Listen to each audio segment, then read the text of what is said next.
ከዛሬ ጀምሮ የነዳጅ ማደያዎች አሁን በሚገልጸው ቅደም ተከተል ብቻ ነዳጅ የሚያቀርቡ ይሆናል። አንደኛው ቅድሚያ ማግኘት ያለበት ከነዳጅ አንጻር ነዳጅ የሚያጓጉዙ ቦቴዎችን፣ ሁለተኛው ከፍተኛ የአምራች ኢንዱስትሪዎችና የኤክስፖርት ድርጅቶች ቅድሚያ እንዲያገኙ ይደረጋል።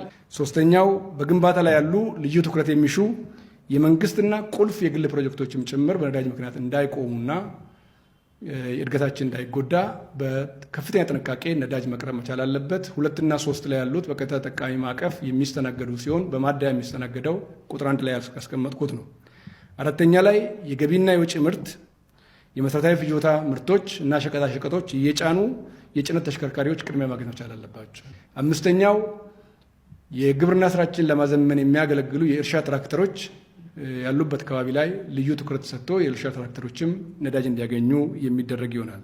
በ6ኛነት የህዝብ ማጓጓዣ የከተማ የህዝብ ማመላለሻ ተሽከርካሪዎች፣ አገር አቀፍና የከተማ የህዝብ ማመላለሻ ትራንስፖርት ባሶች በ6ኛ ደረጃ ትኩረት ሰጥቷቸው ነዳጅ እንዲያገኙ የሚደረግ ሲሆን በ7ኛ ደረጃ በናፍጣ የሚሰሩ ሌሎች ለህብረተሰብ ግልጋሎት የሚመጡ ተሽከርካሪዎች በቅድሚያ ሊስት ውስጥ ከ1 እስከ 7 የተዘረዘሩ ስለሆነ በእነኚህ ዝርዝር መሰረት ብቻ ማደያዎች በቅደም ተከተል እንዲሰሩ ይጠበቃል። ከዛሬ ጀምሮ በሚኒስቴር መስሪያ ቤታችን ስር የሚደራጅ የሁኔታዎች መከታተያ ልዩ ክፍል ከተለያዩ አግባብነት ያላቸው የፌዴራልና የክልል ተቋማት አማካኝነት ተውጣቶ ነዳጅ በማዕከላዊነት የሚመራበት የመረጃ ተደራሽነቱም ከማዕከል ከአንድ ምንጭ ብቻ የሚቀዳበት ለሚዲያ ለህብረተሰቡ የሚገለጹ ገለጻዎች ሁሉም እንዳፈተተው የሚገልጽበት ሳይሆን ከአንድ ማዕከል የሚቀርብበት ሁኔታ ተመስርቷል።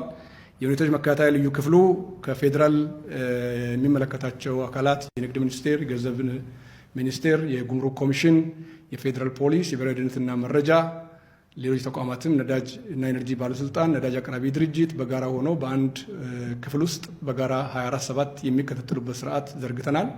ከክልል የፕሬዝደንት ጽህፈት ቤት ኃላፊዎች፣ የንግድ ቢሮ ኃላፊዎችና የክልል ፖሊስ ኮሚሽን ኮሚሽነሮች የሚሳተፉበት ሲቹዌሽን ሩም አደራጅተን በልዩ ሁኔታና ጥበብ ነዳጅን በቁጠባ የምንጠቀምበትን ስርዓት የመትከል አቅጣጫ ተከትለናል።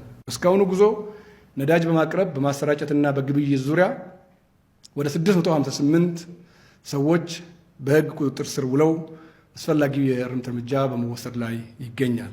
በድምሩ 720,039 ሊትር ነዳጅ በጸጥታ አካላት ቁጥጥር ስር የተወረሰና ለመንግስት ገቢ የተደረገ መሆኑን ማንሳት ያስፈልጋል።